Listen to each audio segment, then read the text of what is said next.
Assalamualaikum warahmatullahi wabarakatuh.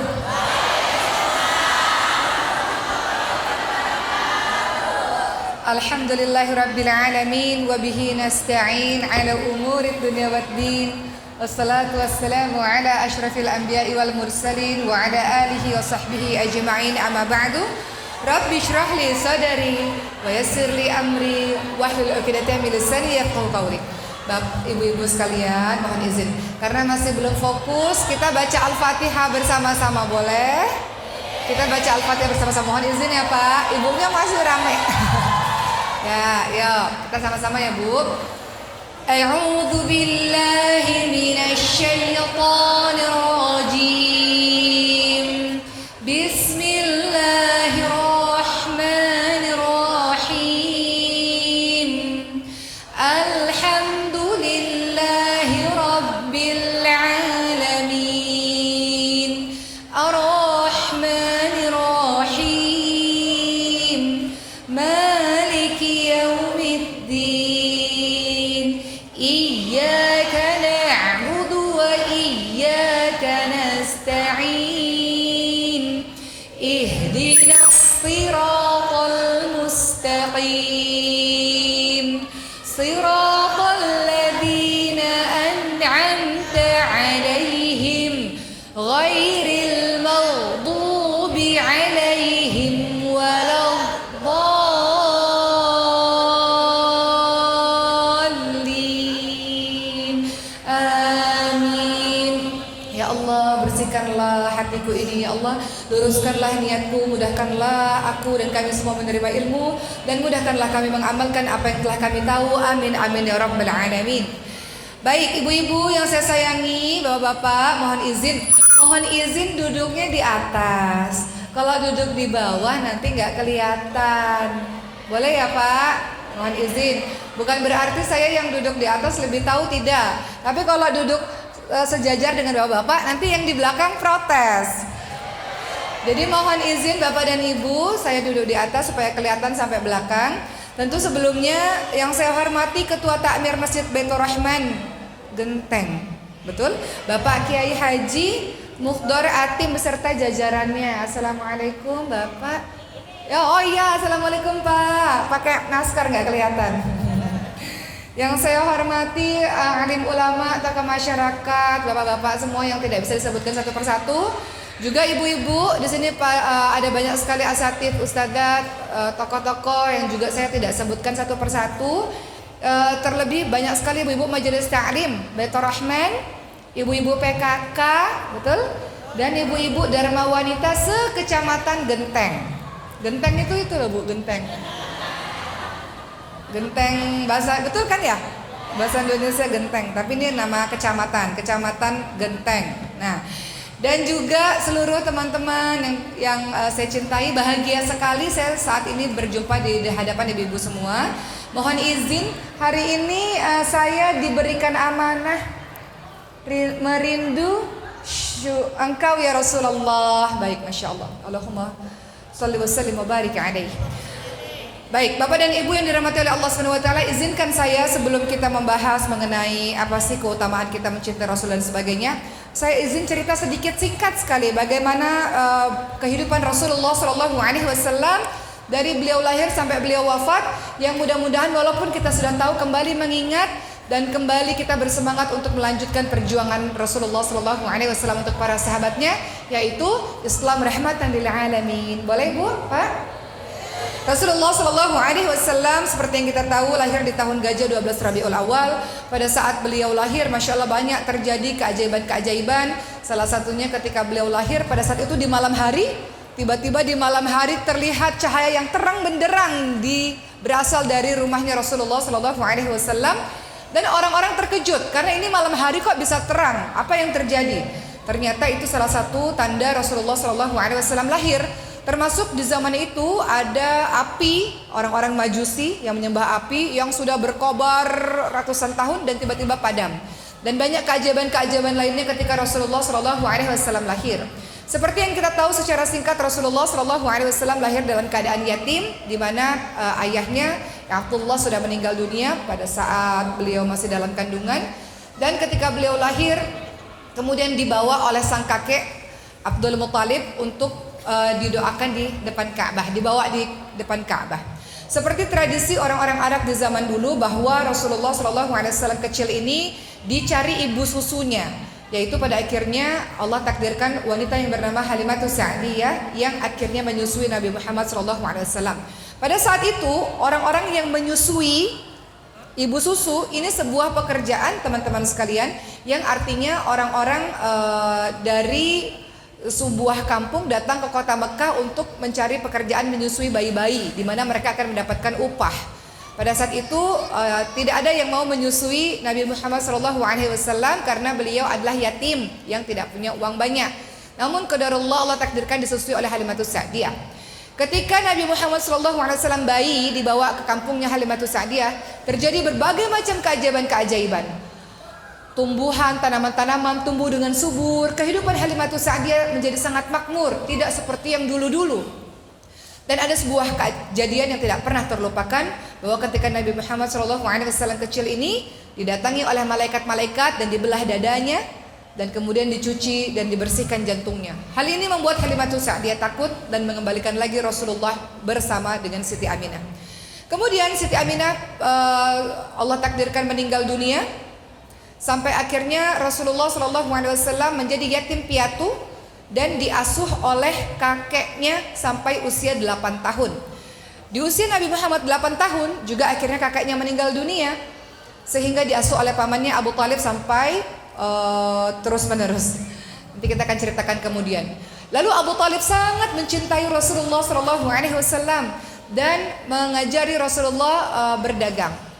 Nabi pada saat itu dimulai dengan menjadi penggembala. Biasanya para nabi memang Allah berikan tugas untuk menggembala hewan-hewan, karena disitulah belajar melatih leadership, kepemimpinan. Namun kemudian lewat Abu Thalib Rasulullah mulai mengenal perdagangan. Jadi berdagang, berniaga. Di usia 12 tahun Rasulullah SAW diajak berdagang oleh sang paman Abu Thalib menuju ke negeri Syam.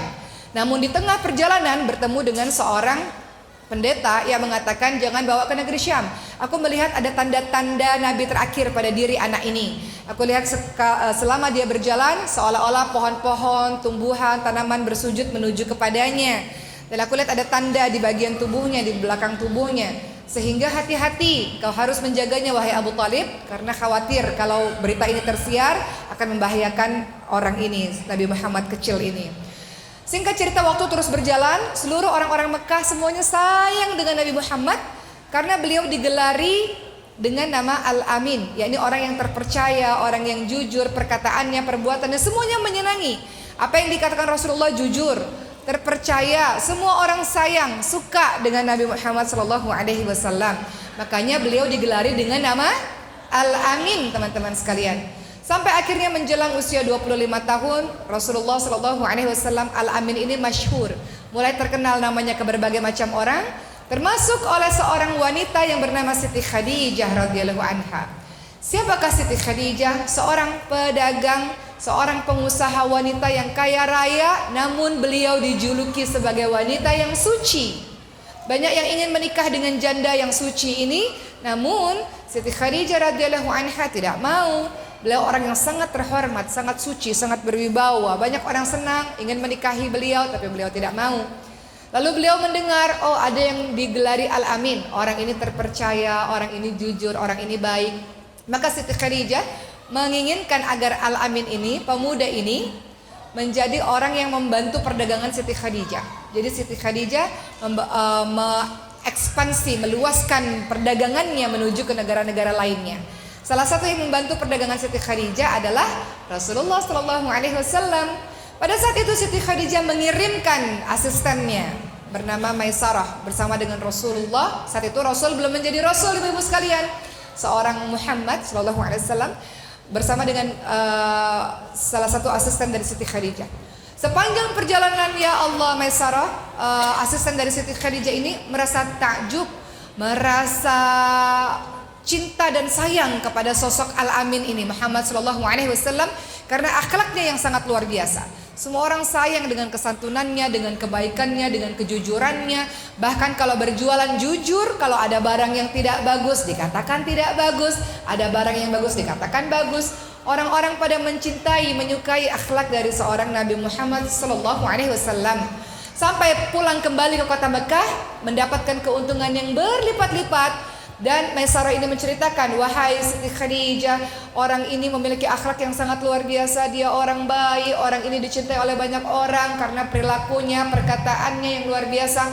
Akhirnya Siti Khadijah pun jatuh cinta dan ingin menikah dengan Rasulullah Sallallahu Alaihi Wasallam. Siti Khadijah menyampaikan pada sahabatnya Nafisah, tolong sampaikan pada keluarganya Muhammad bahwa aku berkeinginan dengannya. Lalu singkat cerita, Nabi Muhammad beserta keluarganya pun meminang Siti Khadijah dan mereka menikah. Dengan perbedaan usia 15 tahun. Kita sejenak belajar pelajaran sekolah dulu gak apa-apa ya Bu? Nanti kita akan bahas sedikit kenapa harus cinta Rasul, ada apa yang pada di diri Rasul. Tapi kita cerita sedikit saja flashback masa sekolah dulu tentang kisahnya Nabi Muhammad SAW. Mereka berdua, Nabi Muhammad SAW dengan Siti Khadijah menikah. Dianugerahi berapa orang anak? Mohon maaf ibu sekalian, 7 atau 6 atau berapa ya? Yang 7 ini ingat lagu anak PAUD, anak-anak Nabi. Kok hafal? 2 laki-laki? Oh 3 laki-laki. Kok hafal? Pertama,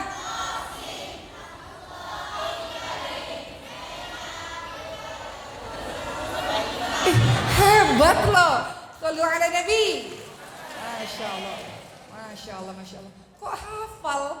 Ini guru TK semua atau gimana ini? Masya Allah. Kalau nanya di sini udah pada hatam semuanya. Jadi nggak ada yang salah lagi anak-anak Nabi. Kadang anak-anak Nabi berapa Bu? Ada 4 lah, yang lain kemana? Tapi kalau sudah hafal lagu ini dijamin betul ya. Anak-anak Nabi ada berapa Bu? Mohon izin. Itu ibu-ibunya nyanyi, bapak-bapaknya hafal gak nih lagunya nih? Anak-anak Nabi ada 7. Tapi pernikahan dengan Siti Khadijah berapa orang Bu?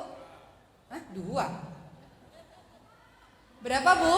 4. Lah 5. Pernikahan Nabi Muhammad dengan Siti Khadijah anaknya ada berapa?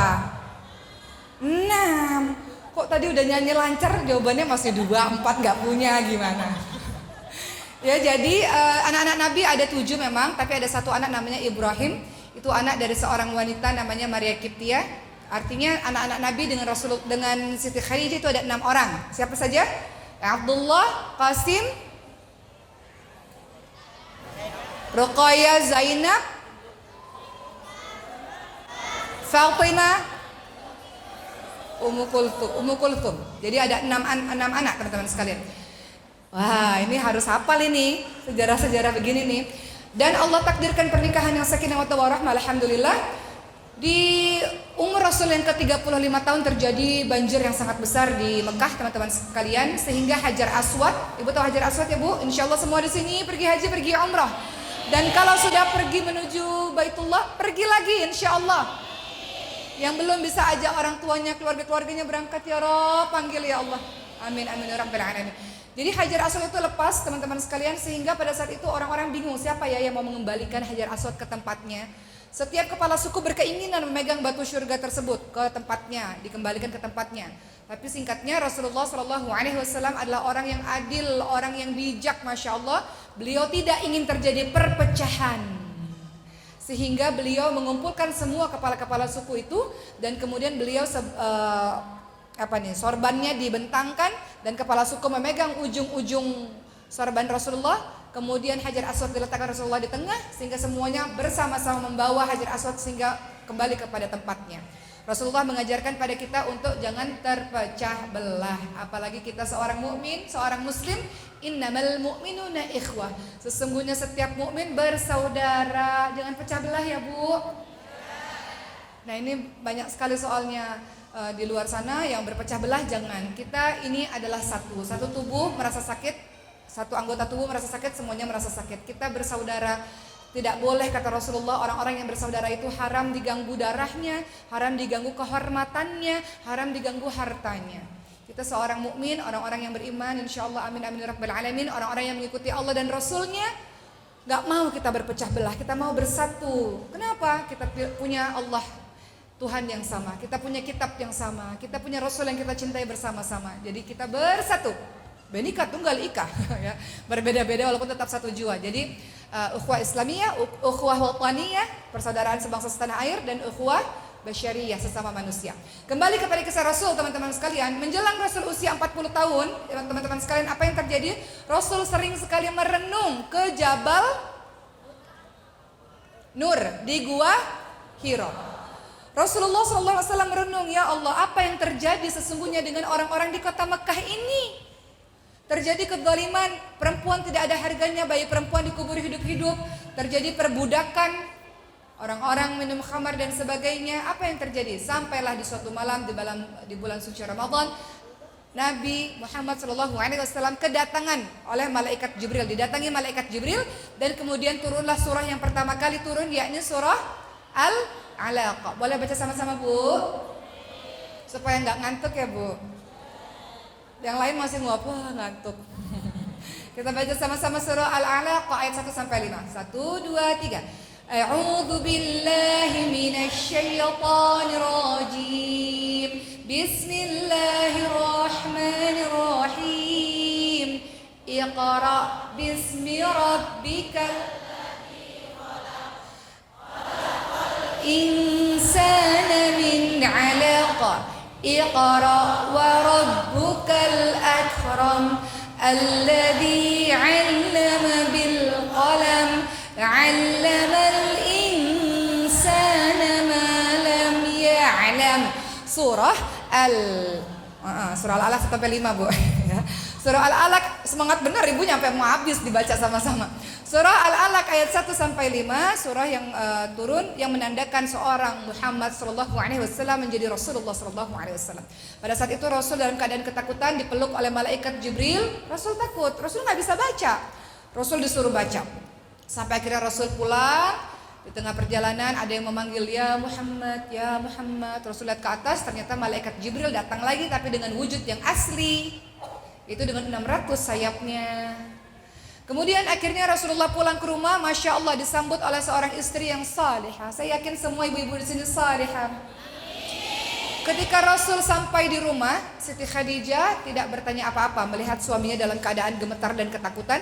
Maka Siti Khadijah menyelimuti Rasulullah dan Siti Khadijah menunggu suaminya tenang. Lantas ketika suaminya sudah tenang, sang suami ini bercerita kepada Siti Khadijah apa yang terjadi, dan Siti Khadijah memotivasi, menyemangati, memberi kepercayaan diri kepada Rasulullah. Tenang suamiku, engkau orang baik. Tidak akan ada yang terjadi pada dirimu, insya Allah. Allah tidak akan menyanyiakanmu. Engkau orang yang suka bantu orang lain, suka menjaga tali silaturahmi. Masya Allah, istri yang menjadi qurrata a'yun. Ini kita bisa contoh nih ibu sekalian. Kadang ada ibu-ibu di luar sana, suaminya baru datang, papa dari mana aja, kemana aja, ngapain aja. Tapi kalau kita lihat Siti Khadijah radhiyallahu anha menjadi penyejuk mata, penyejuk hati untuk suami, mengerti keadaan suaminya dalam keadaan tidak baik, diselimuti, ditunggui suaminya sampai tenang, kemudian diberi semangat. Makanya biasanya kalau ada seorang laki-laki hebat, pasti ada perempuan hebat di sisinya. Betul ya, Bu? Kalau kita lihat ada seorang laki-laki yang luar biasa, ada Nabi Muhammad SAW yang luar biasa, ada Siti Khadijah di sampingnya, Masya Allah. Begitulah teman-teman sekalian, singkatnya dakwah Rasulullah dilakukan secara sembunyi-sembunyi selama 3 tahun pada saat itu. Dan wanita pertama kali yang masuk Islam adalah Siti Khadijah radhiyallahu anha. Makanya pada saat Rasul ditinggal pergi oleh Siti Khadijah karena meninggal dunia dan Rasul menikah lagi dengan Siti Aisyah, suatu ketika Siti Aisyah radhiyallahu anha pernah cemburu. Kemudian apa kata Rasulullah sallallahu alaihi wasallam? Tiada yang menggantikan Siti Khadijah di hatiku. Dialah orang yang beriman kepadaku di saat tidak ada orang yang percaya kepadaku. Dialah yang mendukungku di saat orang-orang tidak mendukungku. Dialah orang yang memberikan hartanya di saat tidak ada orang-orang yang memberikan hartanya untuk perjuangan dakwah ini. Jadi Siti Khadijah selamanya ada di hati Rasulullah SAW, tidak tergantikan oleh siapapun. Maka mendengar hal tersebut Siti Aisyah pun terdiam dan menyadari kedudukan Siti Khadijah yang begitu berarti di hati Rasulullah SAW. Singkatnya dakwah di kota Mekah 3 tahun sembunyi-sembunyi tidak mudah. Kemudian terang-terangan pun tidak mudah. Dapat banyak sekali ujian-ujian, cacian, dipukuli, dilempari kotoran hewan, dikata-katai dan sebagainya. Dan Rasul menjalankan itu semua dengan para sahabat dengan tidak mudah. Demi apa? Demi Islam itu sampai kepada kita, teman-teman sekalian. Rasulullah harus meninggalkan tanah air yang dicintainya, yaitu kota Mekah. Kemudian banyak sekali sahabat-sahabatnya yang kembali kepada Allah Subhanahu wa taala. Demi apa? Demi dakwah. Untuk apa? Untuk kita, agar Islam sampai kepada kita.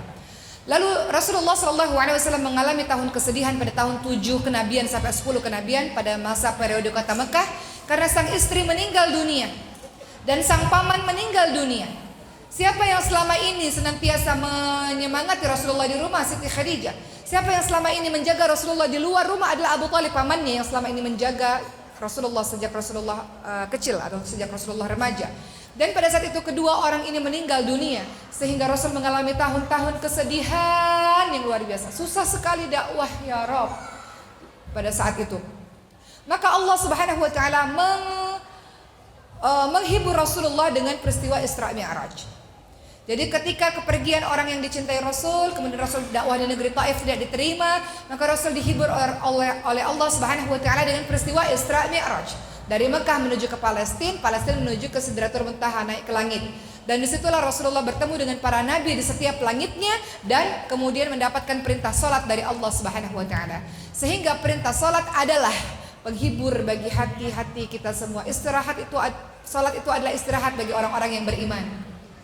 Jadi Allah Subhanahu wa taala kasih hadiah oleh Rasul kepada Rasulullah, yaitu berupa salat. Karena Rasulullah sedang sedih, ditinggal pergi oleh orang yang dicintai, dakwah ditolak, susah sekali. Akhirnya Allah kasih hadiah berupa sholat. Jadi Bapak dan Ibu mohon izin, kalau terjadi apa-apa dalam kehidupan kita, gak usah kemana-mana, larinya sholat. Ya ayyuhalladzina amanu ista'inu bis-sabri was-shalah. Wahai orang-orang beriman, mintalah pertolongan kepada Allah dengan sabar dan dengan salat. Ambil wudu, gelar sejadah, minta sama Allah Subhanahu wa taala. La haula wala quwwata illa billah. La haula wala quwwata illa billah, tiada daya upaya kecuali pertolongan-Mu ya Allah. Orang-orang beriman itu kalau dia sedih, kalau dia susah, enggak kemana-mana, ada Allah yang Maha Penolong, ada Allah yang Maha Melindungi, ada Allah yang memberikan jawaban atas setiap permasalahan. Dakwah di kota Mekah selesai, lanjut ke kota Madinah. Di kota Madinah mengalami banyak sekali peperangan demi peperangan. Tahun 2 Hijriah terjadi perang Badar.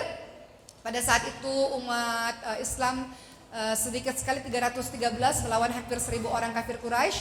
Hampir-hampir saja kalau secara logika manusia umat Islam tidak menang.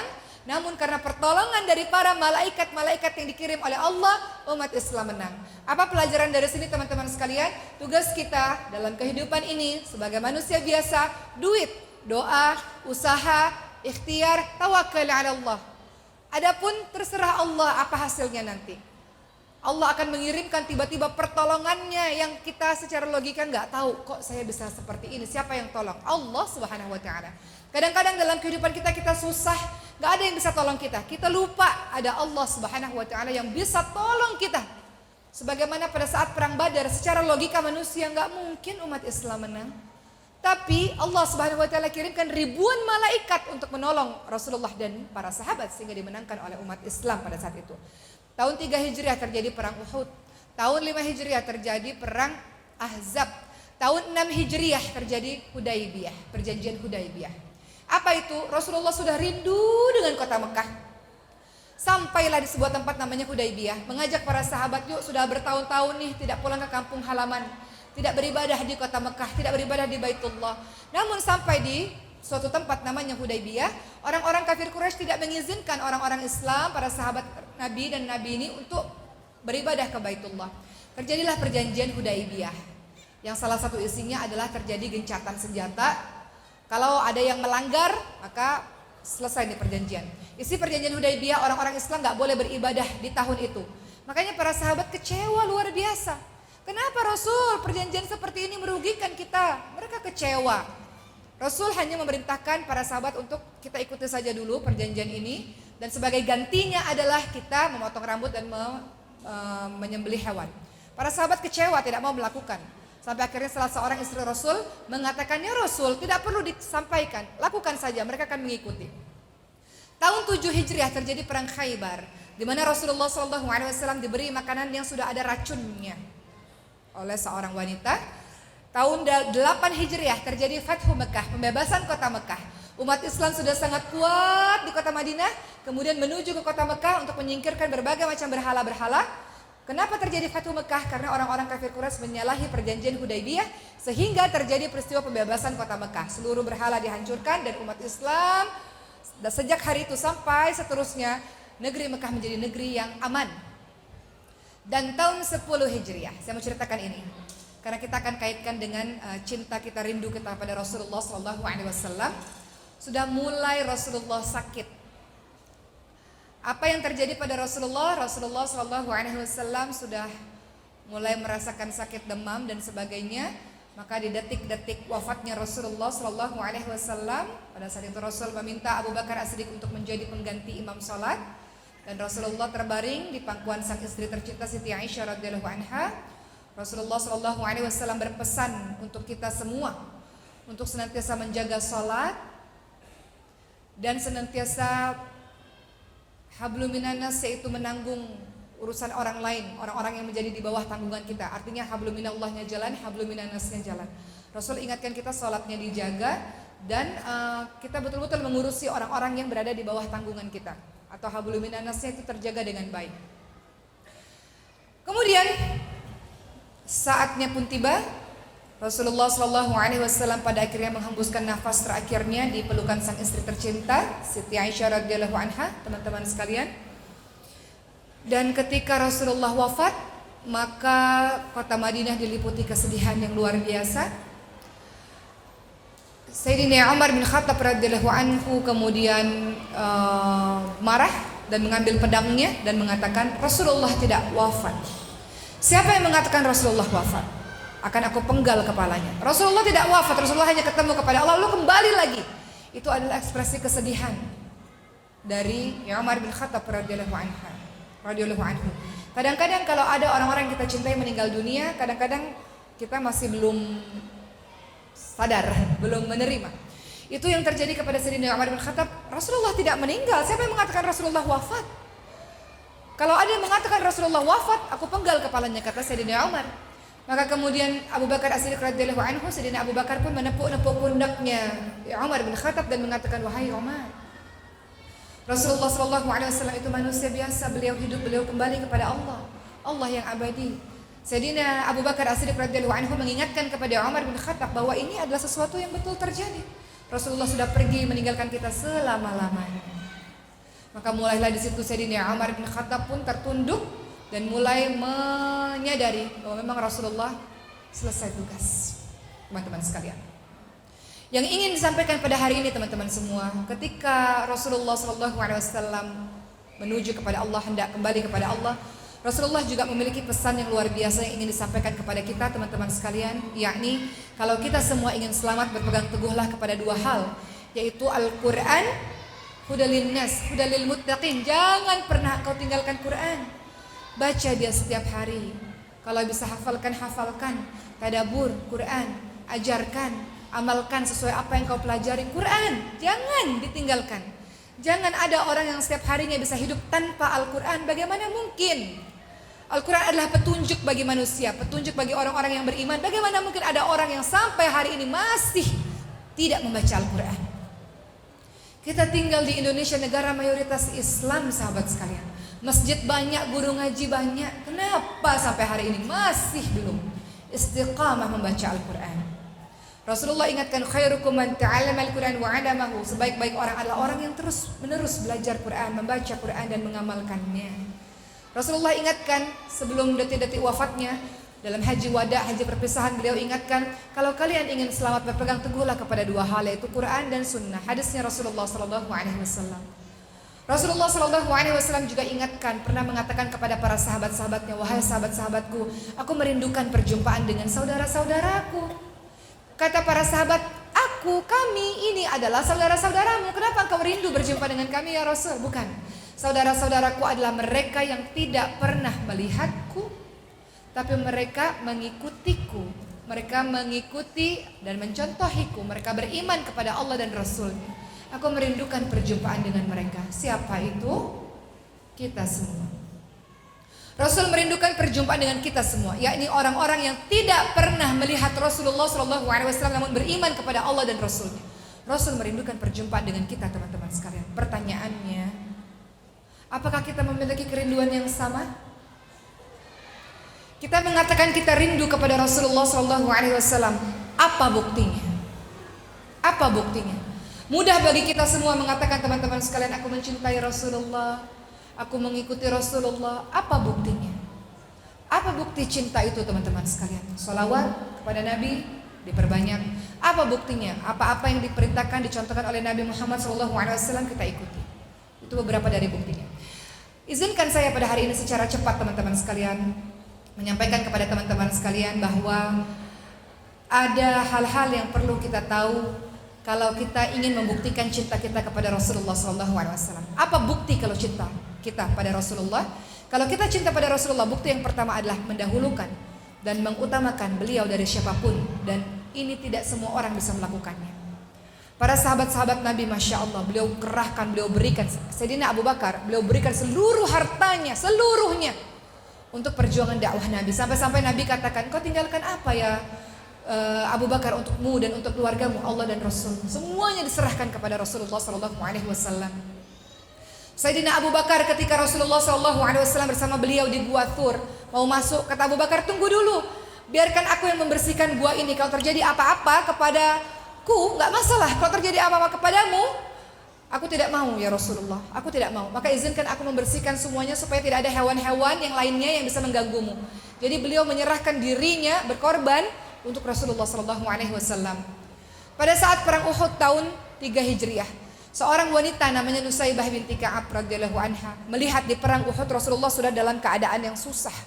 Pada saat itu banyak sekali syuhada Uhud, orang-orang sahabat-sahabatnya Nabi yang meninggal dunia, yang syahid. Kemudian Nusaybah binti Ka'ab melihat Rasulullah dalam keadaan sulit. Beliau langsung terjun ke medan perang, gak memperdulikan lagi dirinya menjadi tameng bagi Rasulullah SAW. Beliau terkena beberapa tusukan sampai beliau pingsan. Ketika beliau sadar, pertanyaan pertama kali adalah bagaimana keadaan Rasulullah SAW. Itu bukti cinta kepada Rasulullah SAW. Sehingga kalau dikatakan sebagai manusia cinta kepada Rasul, mendahulukan dan mengutamakan beliau dari siapapun. Yang kedua, membenarkan segala apa yang disampaikan oleh Rasulullah SAW. Teman-teman lihat dalam surah An-Najm ayat 1 sampai 4, Allah ingatkan, a'udzubillahi minasyaitonirrajim, wan najmi idza hawa ma dhalla sahibukum wa ma ghawa wa ma yantiqu 'anil hawa in huwa illa wahyu yuha. Demi bintang ketika terbenam, Muhammad tidak sesat dan tidak keliru, dan tiadalah yang diucapkan itu Al-Quran menurut kemauan hawa nafsunya. Ucapan Nabi Muhammad SAW tiada lain hanyalah wahyu yang diwahyukan kepadanya. Jadi kalau mengatakan kita cinta, kita membenarkan segala apa yang disampaikan oleh Rasulullah SAW. Ketiga, bukti cinta kepada Rasulullah SAW adalah beradab di sisi Rasul, beradab kepada Rasulullah SAW. Salah satunya adalah apa? Orang yang pelit adalah, kata Nabi Muhammad, adalah orang yang apabila namaku disebut dia tidak bersalawat kepadaku. Nabi Muhammad SAW, Allahumma sholli wa sallim wa barik alaihi. Kemudian yang keempat, bagaimana bukti cinta kepada Rasulullah SAW? Berusaha, mencontoh, mengikuti apa yang dilakukan olehnya. Dalam surah Ali Imran ayat ke-31 Allah ingatkan, jika kamu benar-benar mencintai Allah, ikuti aku, niscaya Allah mengasihi dan mengampuni dosa-dosamu. Ya, jadi kita mengikuti Allah dan Rasulnya. Kelima, membela Rasul. Kalau ada yang melakukan sesuatu kepada Rasul dan sebagainya, maka cara kita menunjukkan rasa cinta adalah membela Rasulullah SAW. Terakhir dari saya, mungkin ibu-ibu sekalian, ada satu kisah yang ingin saya ceritakan, kisah yang sangat dahsyat, luar biasa bagi saya, adalah Rasulullah SAW ketika detik-detik menjelang dekat kembali kepada Allah. Ini akhlak beliau yang sangat luar biasa. Beliau mengumpulkan seluruh sahabat-sahabat. Kemudian beliau pada akhirnya bertanya kepada seluruh sahabat-sahabat yang berkumpul di satu tempat di masa itu. Rasulullah SAW takut, teman-teman sekalian, ketika kembali kepada Allah Subhanahu wa taala, pernah menyakiti salah seorang sahabat sengaja maupun tanpa sengaja. Maka apa yang dilakukan oleh Rasulullah SAW? Beliau mulai bertanya, teman-teman sekalian, kepada seluruh sahabat di tempat itu, Wahai sahabat-sahabatku, aku khawatir kalau aku kembali kepada Allah Subhanahu wa taala, maka ternyata ada di antara kalian yang pernah aku sakiti, aku khawatir akan diadili nanti di hari akhir. Maka siapa di antara kalian yang pernah aku sakiti, maka sampaikan kepadaku dan balaslah. Balaslah pada saat ini. Maka tidak seorang pun yang menunjuk tangannya. Lalu ada seorang sahabat akhirnya menunjuk tangan, namanya Ukasyah. Kata Ukasyah, aku ya Rasul, engkau pernah menyakitiku ya Rasul, maka aku menuntut balas akan apa yang engkau lakukan kepadaku. Seluruh sahabat terkejut, teman-teman sekalian. Ukasyah, bagaimana mungkin kau melakukan ini kepada Rasul, Ukasyah? Bagaimana mungkin kau mampu dan sampai hati melakukan ini kepada Rasul? Kata Rasul, biarkan. Wahai Ukasyah, apa yang aku lakukan kepadamu? Pernahkah aku menyakitimu, Ukasyah? Balaslah kalau memang kau pernah aku sakiti. Maka kata Ukasyah, pernah pada dalam suatu perang. Engkau tak sengaja memukul tongkatmu itu, tak sengaja memukul bahuku, dan itu sangat sakit ya Rasul. Maka aku hendak menuntut balas kepadamu ya Rasul. Dan para sahabat mengatakan, jangan Ukasyah, maka balaslah saja kepadaku, balaslah kepadaku. Maka Ukasyah tidak mau. Ukasyah yang mengatakan, berikan aku tongkat dan aku akan membalas kepada Rasulullah SAW. Dan Rasul bersiap-siap untuk membuka bajunya, teman-teman sekalian. Rasul melakukan itu karena Rasul takut nanti dihisab di hari akhir bahwa ada orang yang disakiti selama hidupnya. Maka ketika Ukasyah mendekat, semua orang sudah berlinangan air mata. Ukasyah, sampai hati engkau melakukan itu kepada Rasulullah SAW. Apa yang terjadi ketika Ukasyah sudah berada di hadapan Rasulullah SAW, teman-teman sekalian? Ukasyah melempar tongkat itu dan memeluk tubuh Rasulullah SAW. Ya Rasul, bagaimana mungkin aku sampai hati melakukan itu kepadamu, wahai kekasih yang aku cintai? Kekasih yang aku cintai, tidak mungkin aku melakukan ini kepadamu ya Rasulullah. Aku melakukan ini semata-mata agar dekat kepadamu dan bisa memelukmu ya Rasulullah. Ukasyah sangat mencintai Rasulullah SAW, begitu pula dengan para sahabat-sahabat lainnya, teman-teman sekalian. Maka hari ini, apa bukti cinta kita kepada Rasulullah SAW? Kalau seandainya Rasul berdiri di hadapan kita, kita mau bicara apa kepada Rasul, teman-teman sekalian? Apakah kita mau mengatakan, ya Rasul, umatmu ini saling berpecah belah ya Rasul. Ya Rasul, umatmu ini saling mengejek satu sama lain ya Rasul. Apakah kita mau mengatakan begitu kepada Rasulullah SAW? Ya Rasul, sudah lama aku tidak pernah membaca Al-Quran ya Rasul. Ya Rasul, sudah lama aku tidak mengenal tentang engkau, tentang sejarahmu ya Rasul, sehingga tidak tumbuh kecintaanku kepadamu ya Rasul. Sudah lama aku tidak berselawat kepadamu ya Rasul. Kita mengakui bahwa kita ini adalah umat Rasulullah SAW. Jujur atau dusta, hanya diri kita sendiri yang tahu, teman-teman sekalian. Yang jelas Rasulullah SAW sangat merindukan perjumpaan dengan kita. Bagaimana dengan kita? Bagaimana dengan kita? Setiap harinya sesungguhnya kita sedang mendekati menuju kepada pertemuan kepada Allah Subhanahu wa taala. Rasulullah mati-matian membela kita nanti di hari akhir. Tapi bagaimana Rasul bisa membela kita kalau diri kita sendiri menjerumuskan diri kita ini menuju ke neraka Allah Subhanahu wa taala? Rasul ingatkan di detik-detik akhir hidupnya, pegang teguh Al-Quran, baca Al-Quran itu. Itu petunjuk bagimu. Kenapa masih juga ada orang-orang yang tidak belajar Quran, tidak baca Quran, tidak tadabbur Quran? Bagaimana kita bisa mendapatkan petunjuk dalam kehidupan kita, teman-teman sekalian? Terlalu sibuk dengan dunia, hiruk pikuk dunia. Rasul datang dengan Islam sampai kepada kita tidak mudah. Dengan seluruh perjuangannya dengan tidak mudah. Rasul ingin kita meneruskan perjuangan itu. Islam rahmatan lil alamin. Dia rahmat bagi semesta alam.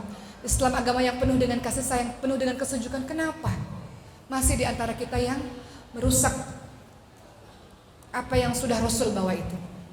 Maka mudah-mudahan kita minta kepada Allah Subhanahu wa taala, ya Allah, mudah-mudahan ya Allah, Engkau berikan petunjuk kepada kami ya Allah untuk jadi umatnya Rasulullah sallallahu alaihi wasallam yang betul. Ihdinas siratal mustaqim, tunjuki kami jalan yang lurus ya Allah. Kami mau jadi orang baik ya Allah. Kami mau jadi umat Rasulullah yang baik ya Allah. Rasul selalu berdoa, teman-teman sekalian, ya muqallibal qulub, tsabbit qalbi ala dinik. Wahai Allah, Engkau yang maha membolak-balikan hati, tetapkan hati kami ini atas agamamu ya Allah. Kami ini banyak salah, banyak dosa, banyak maksiat. Kenapa orang sayang kepada kita, teman-teman sekalian? Kenapa orang puji-puji kita? Bukan karena kebaikan kita, bukan. Karena Allah menutupi aib-aib kita. Karena Allah menutupi siapa sesungguhnya diri kita. Maka semuanya sayang kepada kita. Allah Ar-Rahman Ar-Rahim. Allah sangat sayang kepada kita. Rasulullah sangat sayang kepada kita. Hanya diri kita sendirilah yang menjerumuskan diri kita menuju ke neraka Allah Subhanahu wa taala. Jadi, mudah-mudahan sebelum nanti akhir perjumpaan kita dengan Allah, kita kembali kepada Allah.